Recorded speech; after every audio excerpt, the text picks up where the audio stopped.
Bucs at bay. The Tampa Bay Bucs, Super Bowl 55.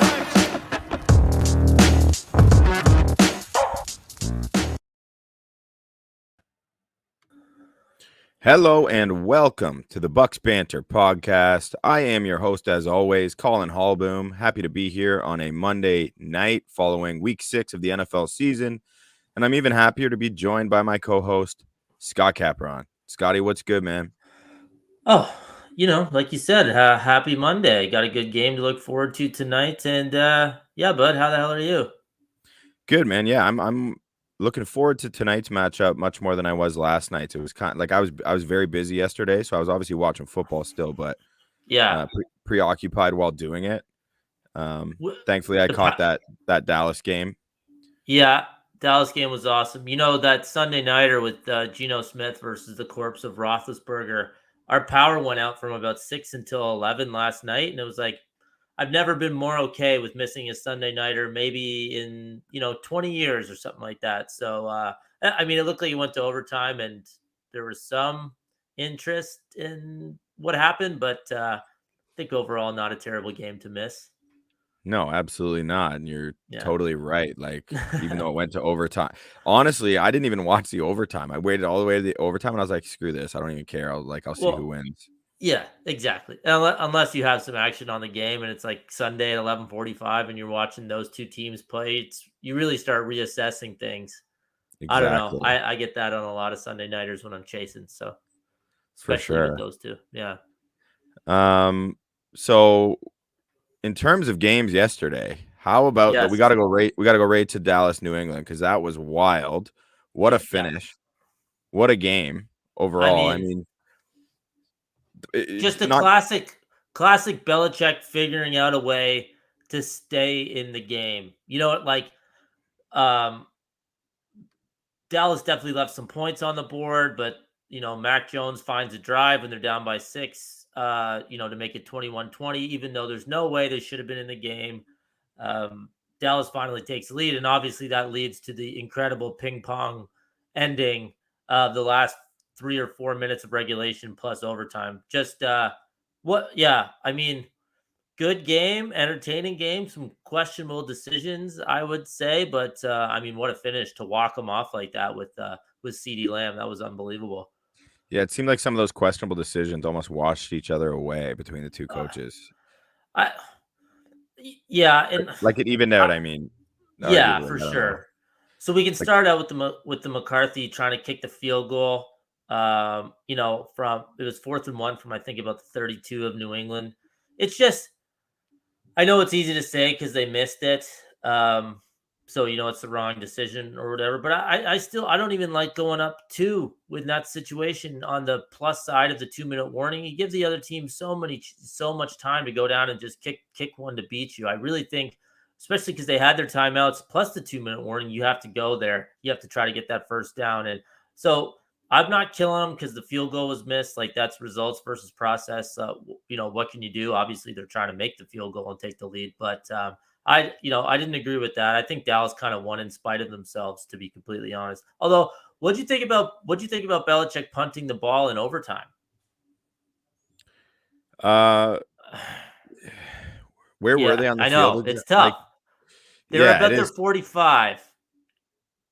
But yeah, I mean, I you're get gonna give the ball back to Dak. Yeah, against that offense, no. Like I again, hindsight, but at the same time, no. Like, thinking of how that game went, like Dak was putting up historic numbers against a Belichick defense already that game. He was carving them up. And then because New England had the ball first, then Dallas just has to kick a field goal, right? In order to win the game. Yeah, exactly. I don't know. So, I get it. I disagree. Yeah, I think that would have went. Yeah. There's this magical, you're on your side of the 50, so then that means you all of a sudden can't, gain 4 yards if you have to. But I don't know. I think that screwed them. How about Dallas scoring to cover every single bet though throughout the week? The line hovered between -3 and -4 the entire week, and any other situation, and that's just a field goal win. And some people might have gotten a push, but most New England bettors are cashing, and then instead Dallas just 35-yarder off Dak's back foot to a wide open Lamb, by the way, wide open. strolls Perfectly in. called, perfect play Oh, to call. Just like, and awesome. I can't believe how open he was. Yeah, Unbelievable. that was awesome. Well, And it was that that quick. Yeah. like I have written down, is Trayvon Diggs real? Like this, not only Yes. it's not just the production, right? Or Yeah. it's how he's doing it. Like that pick, if you just break it down in isolation of itself, is an incredible interception. He Oh didn't even yeah. he didn't even have control of the ball as he's leaping over the offensive player on the ground. So he hurdles the guy while gaining control and then full speed, full steam It's ahead.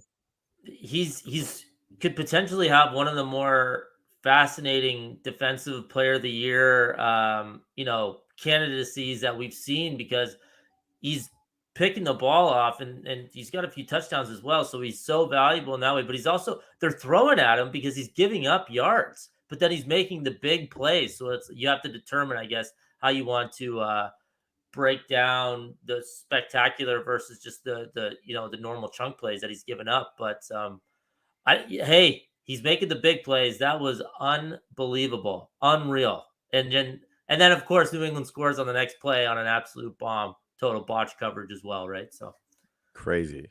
yeah, Yeah. what a game. What a game. Well, Dallas. Hey, Dallas is really good. I mean, Dallas is legit. Like at this point, you can't even just say, "Oh, it's just yeah, their offense." Like their defense is making plays. You got Randy Gregory almost murdered Mac Jones on live television, and he's playing out of his mind. He looks like the prospect he was coined to be coming out years ago. yeah. I heard a stat that was the fastest he's ever gotten to the quarterback ever on a given snap. I don't Interesting. I don't know Like who's stop. timing it. I don't know if someone's there like clicking them and like they're timing the junior boys 100-meter after this or what goes on with the stopwatch. But yeah, man, that's he really did almost kill him. But they're good. They're really good, and I think you can look at it like one of two ways. I think you can like, all right, they snuck out of New England with a win, always not a bad thing. And you can also say they should have won the game by 13 or 14 points or something, right? So I don't know. I think the fact that they actually got that W, no matter what way you slice it, it's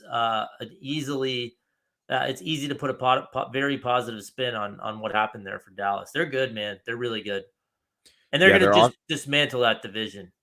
Yeah, it's not even close now. Like, Feel it's like they've gone from being perennially overrated just because of the Dallas Cowboys to being underrated. And I don't know if it's fair to say underrated. Like coming into this year, there were a ton of question marks aside from mhm. the Dak injury, coming back from such a significant injury, but also on the defensive side of the ball. Like they did not look Yeah, good based on their resume over the last few seasons. no, But they've just had a and couple guys come out of nowhere, and they're playing without DeMarcus Lawrence right now, right? yeah, Throw him in the for mix with sure. Randy Gregory. Micah Parsons is crushing it. Van Der Esch is doing his thing. And then it Yeah, just seems like and it doesn't matter who's in the secondary because Trayvon Diggs is there. it's just ball hawking. I know, dude, they're good. They're good. And I totally Yeah, agree with you. I think people are even now hesitant to give them credit or to put them up there as a real contender because it's Dallas and we've kind of seen this before. If they were another team, the Fort Wayne Frickos or something like that, then I think everyone will be on them because they know that they're just a legitimately good team. So be fascinating to watch. Um, I was thinking about this well, it's like sound like a psycho on my car ride home. But one of Arizona, the Rams, Tampa, Dallas, or Green Bay will not be playing in the second weekend of the playoffs, like in that wow, divisional round. That's crazy. crazy when you think about it, right? It is. Yeah, I wasn't thinking of it quite that specifically, but I was just kind of thinking about the teams in the NFC and how they stack up. And there's a lot in that tier, that top tier of the NFC. I think that top five is a pretty distinct group, and It's a then big there's a drop off. heavy Yeah, drop off after that, right? Because I don't know who you want to throw in there. Maybe New Orleans and the no, I don't even know. I guess the Seahawks or Niners could hop back in there into the playoff race, and then Carolina's hanging around, but they're a definitive tier below that top five. But two of those teams are gonna have to play each other in that first weekend, and that's gonna be really something. absolutely. Yeah, it's going to be Yeah. exciting, and we'll see what happens there. That'll be s- some great football. It'll be Yes, for better sure. better than Seahawks Steelers on Sunday night. Yeah. And sorry, quickly. I mean, that was very Cowboys heavy, but just to talk on New England, they're hanging in there. They're scrappy. They're well cooked. They're just not going to be very good. Like they just don't have the guys. I don't think, There's and they're not. They're probably not going to. Doesn't seem like they want to turn Mac Jones loose once again. A lot of dinking and dunking. I like him. I like what I see from them, but they're not any good. They're not a playoff team. There's no way. No, like if he didn't have that long touchdown to who is it, Kendrick Bourne or whatever, Yeah. his yardage, his passing yards would have been so low. Like they're really managing him carefully. Oh But it's yeah. not even a matter of just managing him. It's like, let's see what he can do a little bit. He's playing fine. He's playing absolutely fine. You could argue he's been the best rookie quarterback in the NFL. Wouldn't even be that hard of an argument to make, to be honest. No, I agree. You know, so I'm nothing away from him as an individual, but he's your guy. He's clearly not like a typical rookie in the sense that he's like playing any sort of unpredictable football. It's almost like a veteran game manager he is out there. Yeah. But I think they got to let him use his arm a little bit more. But it comes down to the weapons too. Like I guess that's just not their philosophy. I mean, you paid for 2 tier 3 tight ends, big money. Like what a peculiar offseason. And we were critical of it then. And they bring in Aguilar, like paying him off one good year with the Raiders, and now he's dropping balls like he was in Philly. Like There's Aguilar. no pop. No, yeah. Yeah. No pop. No pop to that offense at all. I agree. Yeah. I don't think anyone's scared. I don't think anyone's scared going there. I think they're 0-4 at home. So no one's going to be worried about playing the big bad Pats at all. They got to play the Bills twice still. Like I don't know, man. They're going to have to find a hot part of this, like get hot at the right time in order to sneak in. I don't think they're in contention at all. But I guess we'll see. For sure. And one thing I just kind of breezed over. So in terms of the Buccaneers, we covered the Bucs on Friday following their Thursday nighter. So if you haven't listened to that, go check out the Bucs Banter podcast, episode 27, where we recap that Thursday night football game. We took a nice deep dive into it, talking about the Bucs, what's to come. So tonight we're going to really focus on around the NFL. We're more wrapping up yesterday's events, and we'll talk a bit about tonight's game, as that's going to be kicking off in about an hour or so. In terms of the Bucs, though, there is one piece of news. And of course, if at any point, if any of our viewers care to chime in, they want us to chat some Bucs, we will always be happy to address it at any time. Absolutely. But the Bucs just released Jaden Mickens. So that kind of caught me off guard a little bit, to be honest with you. And I guess it's going to be Jalen Darden time in Tampa in terms of returning kicks, unless Bruce is planning to use AB as his punt returner, or Scotty Miller's on the shelf. So looks like how long for Scotty Miller? He's on IR. We don't know. It's like okay. It's like a really bad case of turf toe is all I know. Oh, you ever had that?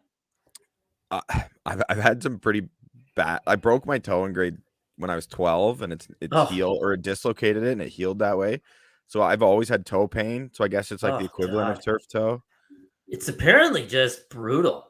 I've never had it, but it's one of those ones like, oh yeah, this guy's got turf toe. Figure it out, and then you find out it's like that's just a name for like ligament damage or whatever it is. It's like, oh okay, yeah, that probably hurts to walk. Yeah, and if you've ever, as an athlete, if you ever had pain in your big toe, Oof. it's significant. It's what you launch with. It's what balances your feet. So no kidding. Not as insignificant as it may appear on the surface of the turf. The turfus, if you will. But yeah, so I was a little surprised to see Jaden Mickens released. This just happened within like the last hour and a half or so. And I've been busy running around, put my kids down and all that stuff. So I'm not exactly sure. People were calling for an emergency pod. Yeah. We need the Jaden Mickens takes now. Get on the horn, boom. Fire it up. I do like Jaden Mickens, especially as a kickoff return man. The Bucs aren't ranking anywhere spectacular. I think they're dead middle of the pack, like 16 in terms of kick returns, and they're worse than that in punt returns. But that I don't like when the player is exclusively judged by that, because you got to judge the unit as well. And the Bucs special teams have been in a transitionary period anyway, so it seems kind of silly, but it does matter. You know what I mean? Like, yeah, you're trying to be as efficient and optimal at every phase of the game. Kickoff returns is kind of just like a shrug at this point. Like, how many kicks are even being returned in a given game, right? Great point.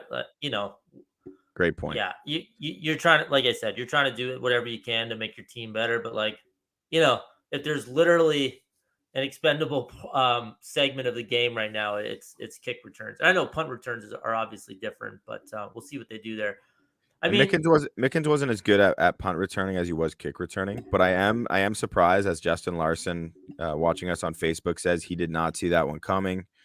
I'm with you, JL. Didn't expect it. Kyrie Norman agrees on Facebook as well, saying, "Damn, Mickens was a decent returner." I agree, Kyrie. I'm with you on that one. I thought he's continued to get better as well.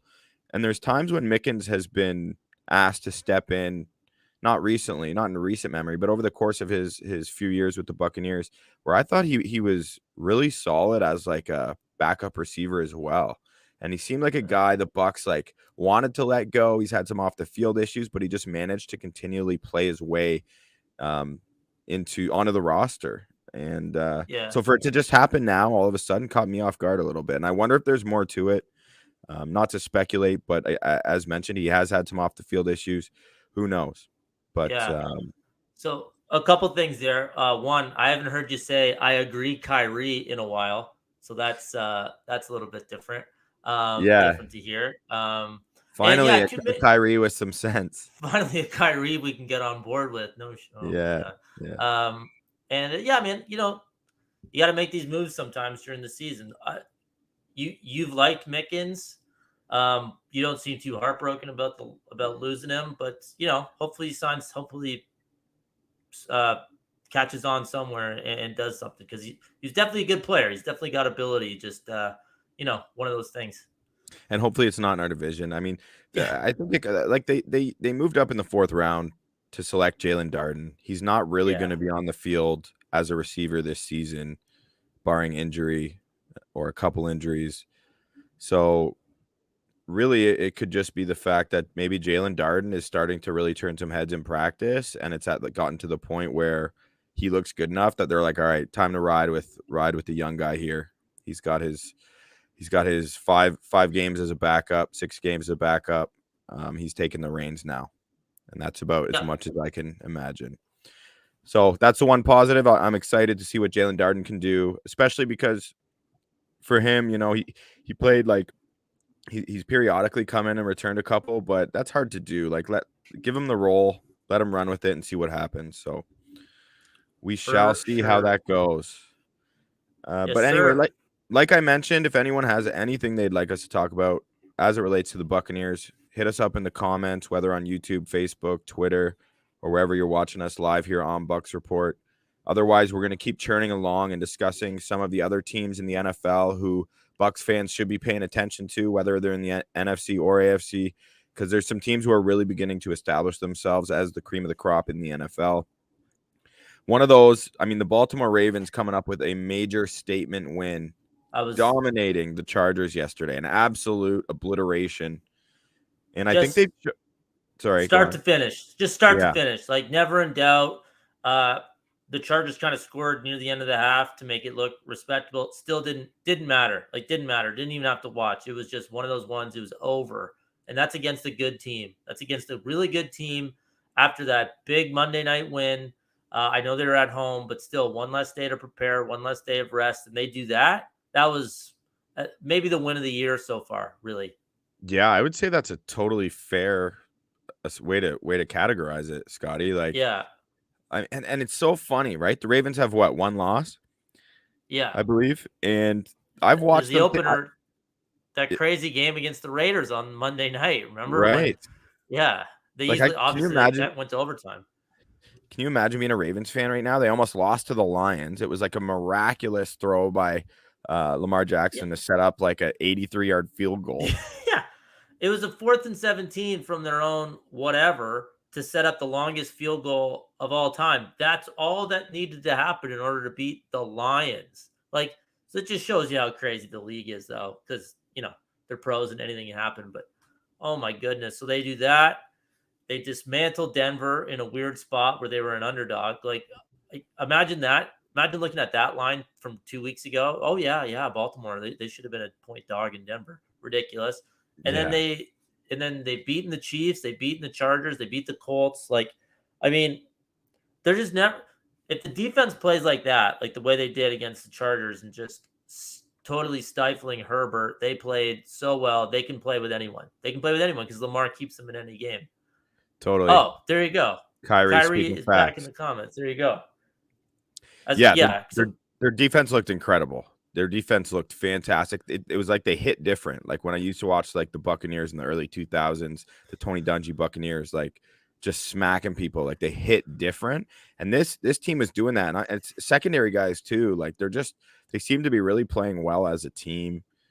And well, they didn't play well against the Colts, and I right. wonder if they started to because Lamar was good, obviously, but he wasn't the statistical absolute inferno this week that he has been, but he was still great. But I wonder if the defense kind of saw that, wow, we got completely bailed out by some Colts play calls, a missed field goal, and just Lamar from last Monday night, and decided we need to win a game, and they did enough basically on their own to win this game against one of the best teams in the league.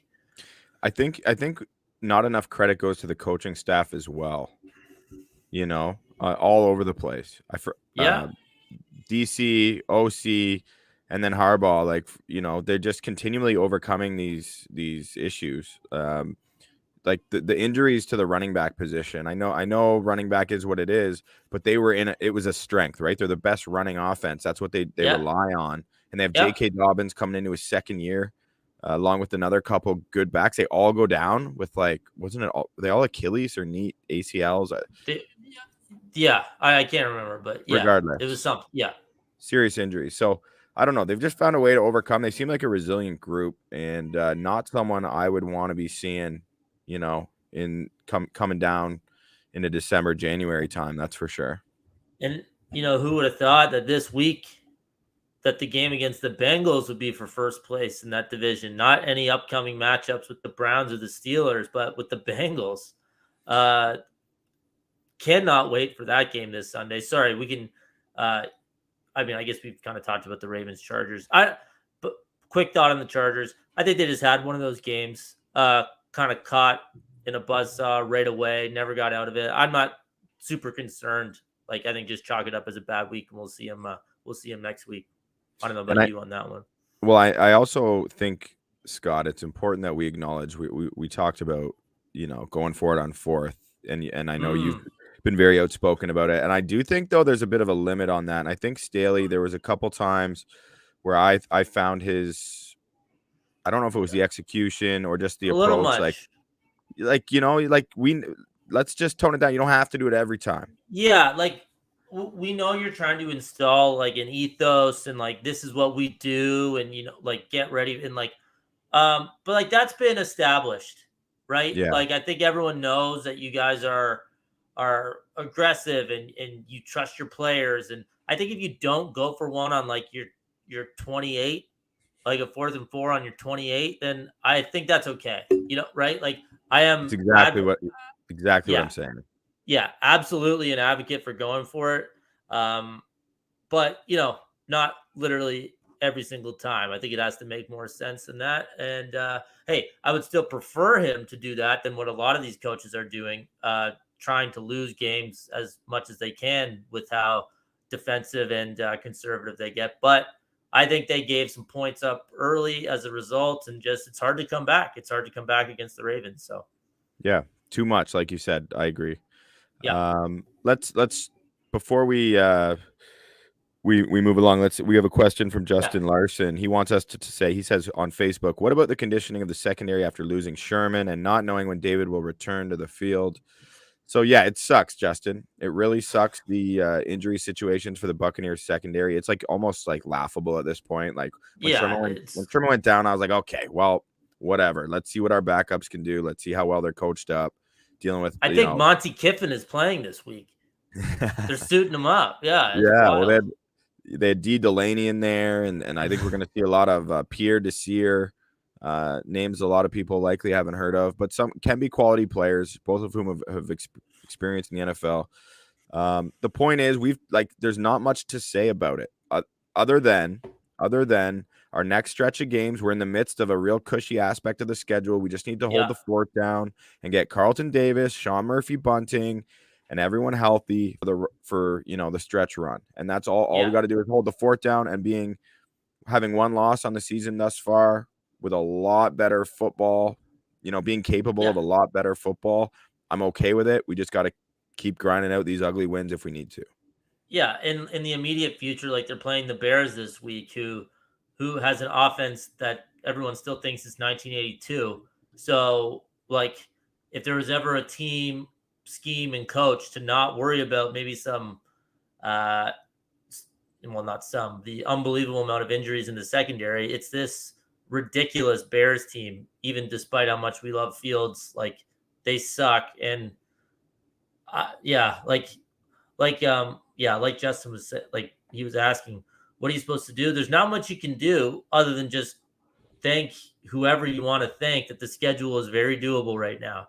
And like I said, it starts with the Bears, and then we're rolling into some other very winnable games, as I think we discussed last week on the pod. Just get them healthy for the real games. Win these games however you have to, and make sure everyone's good to go. And come December is what I would say. That's it. It's good advice. And that's really good advice by me. Everyone just get healthy when it matters. I hope Bruce is listening and he knows that I said that. There we go. But no, and sorry, you were talking about the Bengals, and I didn't mean to cut you off there. We just got a Bucs question, so No. I mean, we could. Sorry, before we do, Richie Pearsall, are they thinking of bringing in help till we return to normal? Richie, I assume you're referring to the injury situation and for our DB situation. I mean, I don't know what other solutions are out there in the meantime that would be better than the veterans and players we've already signed who are familiar with Todd Bowles' defense. Yeah. I really don't think there's some solution. I think ultimately and I'm talking about like D. Delaney, the guys I mentioned, Pierre Desir, we have Jamel Dean. Like, these are guys who are going to be better. Like, let's say you find some underwhelming free agent who's played around the league, who's available on someone's practice squad, who just hasn't been cutting their roster. Is that going to be an upgrade over these guys who have been in our system and are proven like starter quality players in the NFL, which we have? No, absolutely not worth it. So again, I really don't think they're going to be looking at it at this point. I think Sherman, I think they were willing to explore, but I don't know how seriously bringing over Gilmore. But there's no. Look at how much.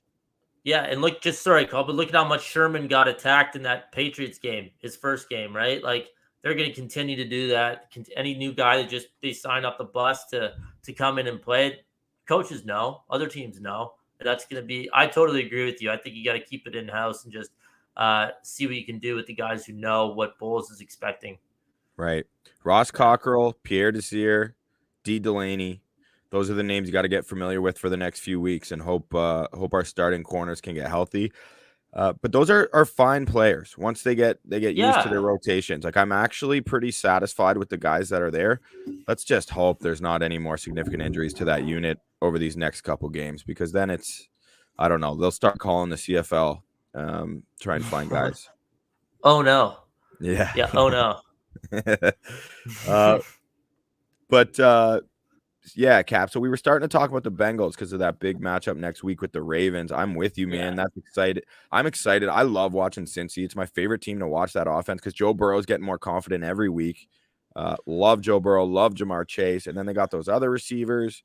I mean, Mixon's fun to watch when he's in there, as much as of a piece of shit human being as he is. On the field, he's an exciting player. So I'm surprised with how Cincy has managed their awful offensive line. Like, those guys, have been stepping up well enough to hold the fort down. And again, it's a testament to Burrow, but I think it's more Burrow. I think it's still not great, but it's not bad, because if it was really bad, then they would not be in this spot, right? Like, their record would not be that good. There's just no way. But there's room for improvement there. But once again, just Burrow. Burrow's so smart. Just diagnosing the plays, distributing the ball, but also can push it downfield when he needs to. And that's why Chase is such a good fit. I mean, the chemistry they have, they're just so fun to watch. I hope that's a good game this weekend. I'm really looking forward to it. I hope we get a really close game in that one. I think we will. Getting to watch Burrow and Jackson play against each other, awesome, just awesome. Yeah. I did a quick look ahead at the lines, and looks like Baltimore's favored by the full touchdown at home. So interesting. A lot of love for Baltimore, understandably, considering what they've done in some primetime spots. They're going to get a lot of public money on them, right? But I would be looking at Joey Burrow in that game. I'd be looking at all those points, but we can talk about that later. Yeah, we'll talk about that later. But I got to be honest. I turned off the Lions Bengals in about after the first quarter. Like, not to pat myself on the back here, but it looked like Detroit expelled everything in that Minnesota gut punch loss, and they were just due to just get the absolute shit kicked out of them, which is what happened, right? So Cincinnati, good for them. Dominating a bad team was never in doubt. Like, literally up by 3 touchdowns, it seemed like the entire game. And hey, a win's a win. Good for them. They're good, man. They're good. Speaking of the Lions, I don't know if you saw Dan Campbell called out our boy Jared Goff the other day, saying he's got to do more. I didn't see that. Has Goff not been kneecapping enough people? Yeah, I guess not. I don't know. I don't know what he's expecting from Jared Goff, and yeah, maybe they should expect not to trade for him because he's not any good. And now, how awkward is this Lions-Rams game? Like, it's literally, wow, look at how good the X is doing with the new person. Like, is that this week? That's this week. The Lions are at the Rams. Like, Sean McVay is just sitting there licking his chops, just justifying exactly this trade. It's unbelievable. Like, it's hard to even imagine that Goff was on the Rams and did anything with them after seeing him what he's doing in Detroit, and then vice versa with Stafford, because they look so good and he looks so good. Yeah. Don't you think? I don't know. Yeah, no, of course. I didn't even realize that they were playing this weekend. That's hilarious. It's this week. It's brutal. If it was in Detroit, it would be less hard on the Lions. I honestly think if it was in Detroit, because at least the fans would have their like moment of appreciation they'd give to Matt Stafford, and it'd be this like heartfelt homecoming sort of. Yeah, but then they'd all be having panic attacks when Stafford throws for 320 and 4 touchdowns, and Jared Goff's baby hands keep fumbling the ball at home, right? But yeah, I mean, I see what you mean. I just mean like they would have something to feel like it was theirs. Like now they're just going to be watching on TV and they're just going to see him get smashed. It's going to be embarrassing for all the Lions, for Dan Campbell, for everyone. Let's talk about a better team. Yeah. Okay. Great. Another great matchup that went down yesterday was the Arizona Cardinals versus the Browns. At least on paper, at least on what the teams have done so far. But the Cards, without their coach with some COVID issues. They stay undefeated and they absolutely thump the Browns. And that now looks like two teams heading in completely opposite directions. And I'm going to take it on the chin here too. Like, I was big on the Browns being the team to come out of the AFC North this year. I did not think Baltimore? North? Yeah, sorry, I didn't. Sorry, folks. Anyway. The Cardinals look like the prize of the NFL, let alone the NFC West right now. So they're awesome, right? They're super good. They're super fun to watch, like backyard football. Maybe the best combination of fun and good right now. Yeah, right. They really have found that balance, haven't they? Yeah. And I love Kyler. I don't know how you don't enjoy watching him, as we've discussed on this show. So to see him succeeding within a system is really kind of cool. Just because he's such a unique type of athlete.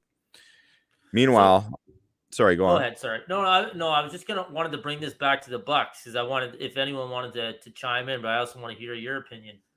Okay, so you're Tom Brady and the Bucs. Great. You have a shot against anyone in the league and in the NFC, obviously, to get to the Super Bowl. Which quarterback do you least want to see? So there's Stafford, Rodgers, Dak, and Kyler.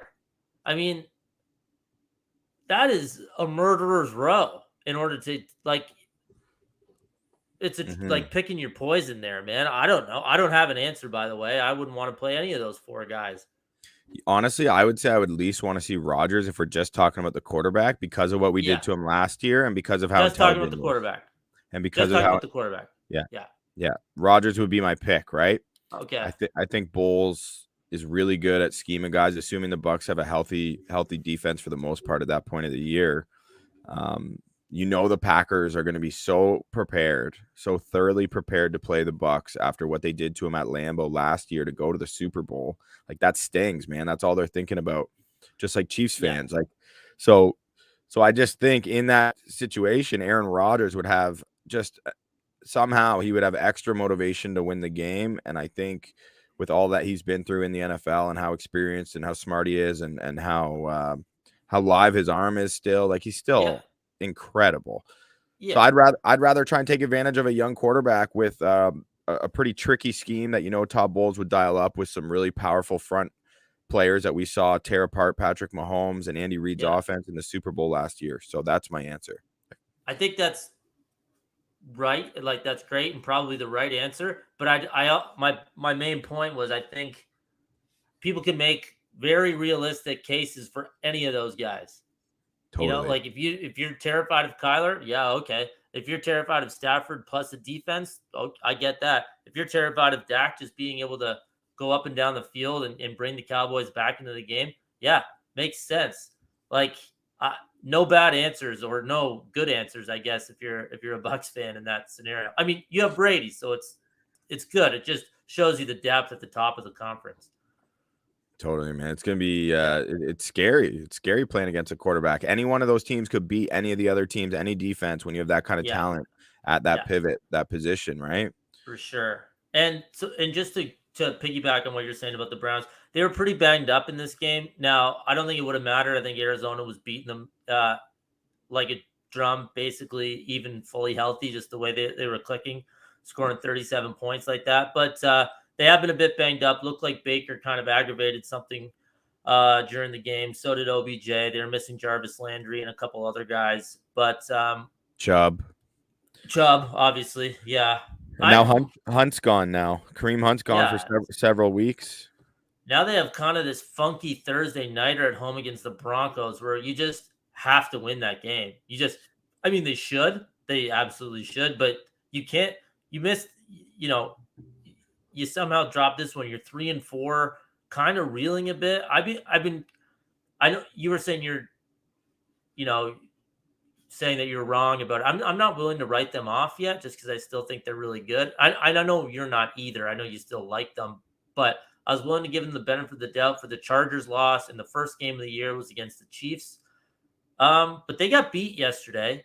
And like I said, they gotta win this Denver game at home and just get something positive, right? Because it's been kind of a weird start to the season, even though I think they're a good team. Yeah, Baker has a legit I don't know if it's a torn labrum, but he has something, and then he dislocated it's his left shoulder, and he dislocated it, so it looked really painful. JJ Watt was like calling people over. So here's the thing, like, of course it's better if it's his left shoulder as a quarterback, but anyone who knows anything about throwing understands the momentum generated from the front side of your body, and that certainly includes your arm. You don't want You know. shoulder and labrum injuries. I know that. Yeah, so like he's got to be in a ton of pain, and not to say that some people are more equipped to deal with pain than others. I know Baker's a tough guy, but I feel like he's already, I don't know, man. Seeing Baker in the NFL, and I loved Baker at Oklahoma, but just like I feel like his ceiling isn't as high as I once thought it was. Like I feel like he's surviving as a quarterback of a really good team, and this sort of thing could really expose him because I'm not always confident in the way he's processing the game from a mental standpoint, and he's got a ton of weapons all over on the both sides of the ball to help put him in a position to succeed. So he's done enough, and I think you could win with Baker. I just think he needs to be operating at his best in order for them to do that. That's all fair, man. That's all fair. They need him healthy, and my fantasy team needs him healthy as well. So hopefully, for both of us, he turns those around.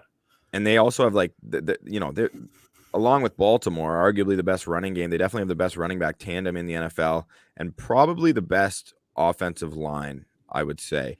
and they got injuries all over the place there. So if that happens, then they're legitimately screwed. Like, it doesn't matter how much talent they have elsewhere. If their O-line and running backs are out for any significant period of time, you could say goodnight to the Browns right now. Yeah. And then, if they have the terrible injury season, then that's what happens. And they're not a contender, just like anyone, right? So hopefully they don't, because I think they'd be fun to have around. Definitely would love to see some meaningful Browns-Ravens games this year. So, yeah, man, let's hope Baker gets better. So we were talking about Aaron Rodgers. He was my answer for the quarterback, NFC quarterback I'd least likely like to see as a Buccaneer fan in the postseason. How about Aaron Rodgers to the ripping the heart out of the Bears fans at Soldier Field, yelling, "All my effing life, I own you." That was so hilarious to watch. He's not wrong, man. He just goes in there. They just beat the Bears like every single time. It's crazy. Did you see that someone changed his Wikipedia page, or on the Bears Wikipedia page it says owner Aaron Rodgers? No, I didn't, but that's pretty good little edit. So he's 21-5 against the Bears in his career. Like 57 touchdowns, 10 picks in those games. Like, what are we doing? Imagine being the Bears.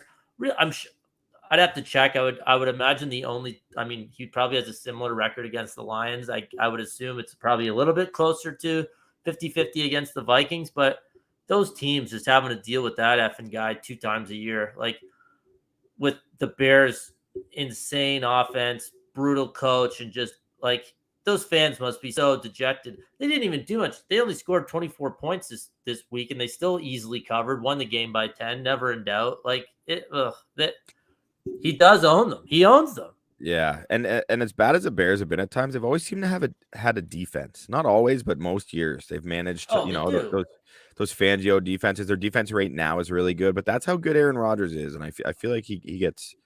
I know he was the MVP last year, but he's so good, and I like seeing him have that, like, that fuck you mentality too. Like, despite all the stunts he pulled this offseason, I guess you really want to see that, especially if you're a Packer fan, from him. Exactly. He's into it. He knows he is just ripping Bears fans' hearts out twice a year, every single year.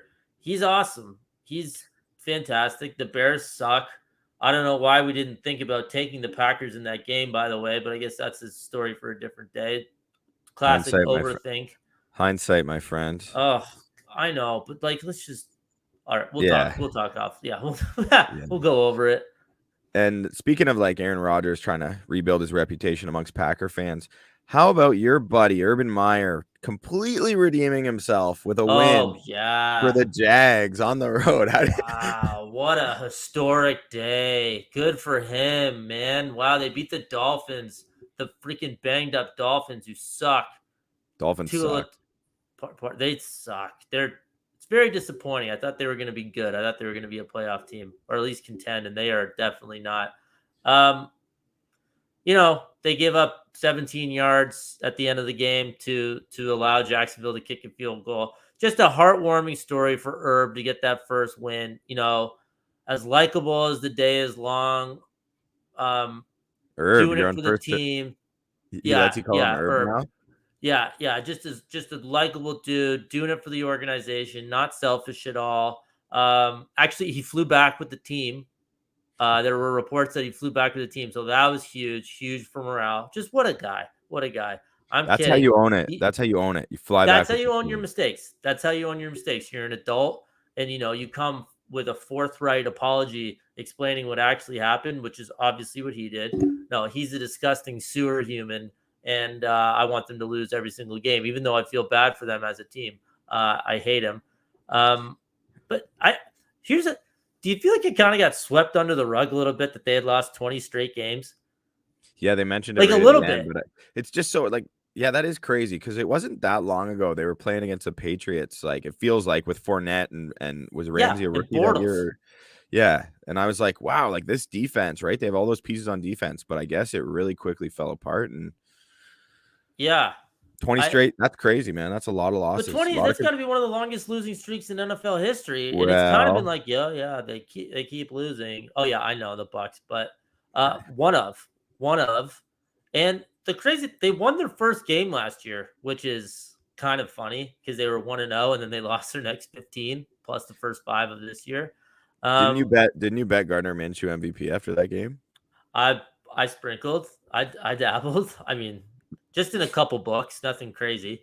Yeah, but I mean, weird London game. Unfortunate for the Brits that they had to watch those two teams. I guess it's an easy flight for, two teams from Florida to go over there, but Is the hey, they NFL got to win. is the NFL trying to I recruit don't know. fans by the teams they I send over don't there? know. Jets, Falcons, and this? Like, give them a game at least. Jesus. Like, I don't understand why it's so hard. Like, I guess those franchises just can't complain about the major inconvenience of one of them having to have a home game all the way across the pond. yeah, and I don't know what kind of say certain teams would have in, deciding not to go over there, but you couldn't send, I don't know, like Buffalo and Dallas or something. Like, is It'd be that cool. so crazy?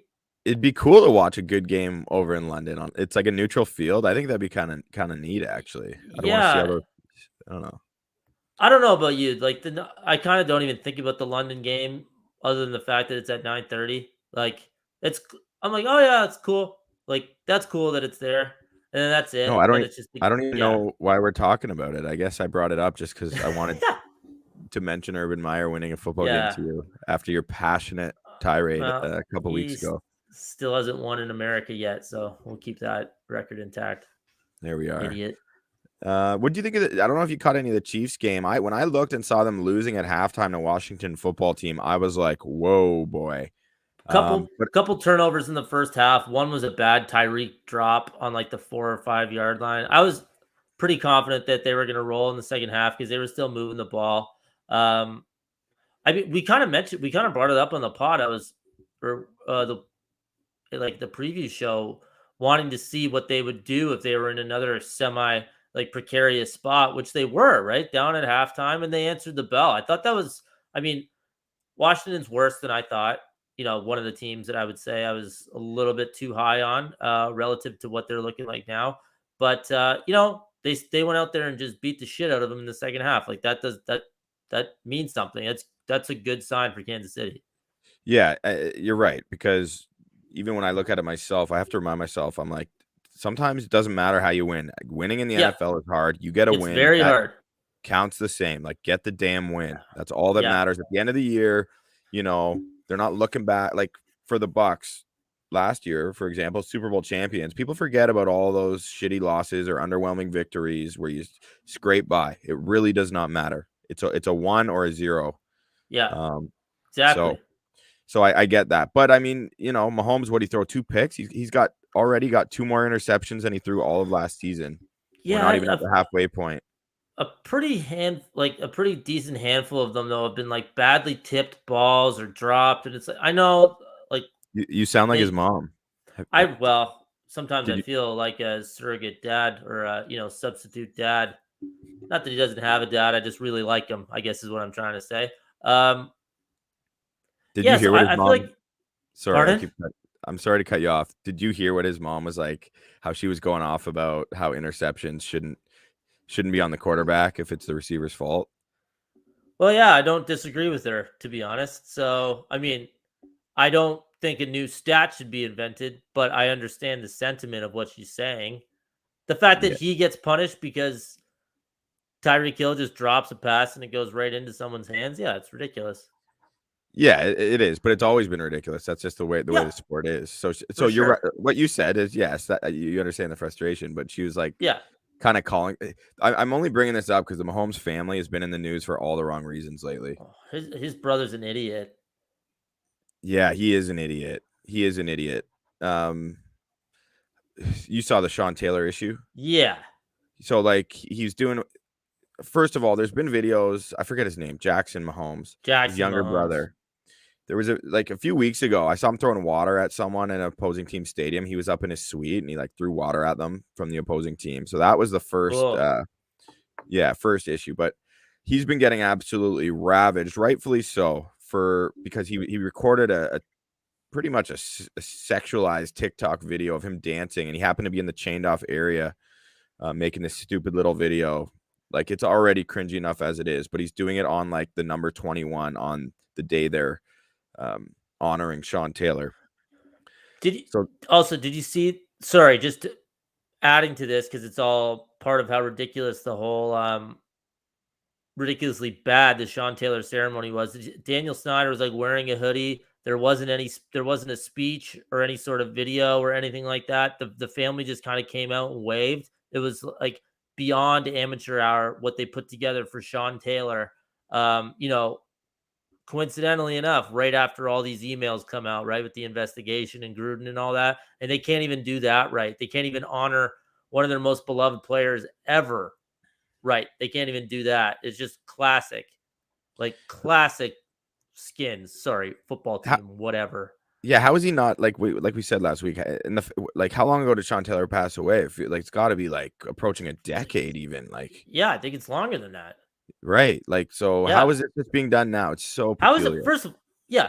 How is it just being done now? Why? I hope no one's surprised that the Snyder screwed it up, because the family and the franchise in general are just disgusting. Like, of course, this didn't go well. Of course, Jackson Mahomes is recording a TikTok on is in the roped off area. Like, just figure it out. Just do anything right. Just do one thing right. It's ridiculous. They suck. Yeah. So he recorded his TikTok in the area.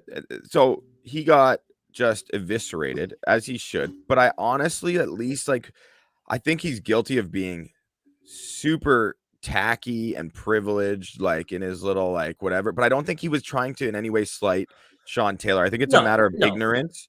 So I don't think people should act like he's trying to in any way offend Sean Taylor. It's more just how naive. Right? Yeah, kill him for the naivete and lack of awareness. He wasn't scoping out the Sean Taylor portion of the field to go dance on. Like, come on, let's give him a bit of a break there. But yeah, doesn't mean he's not a total idiot. That was all I wanted to say. So I'm glad you see it that way as well. Okay, I agree with you. But still, absolute clown. He's got to get it right. And his mom, man, follow her on Twitter. He's got his family is just not cool. It looks like. Patrick seems pretty cool.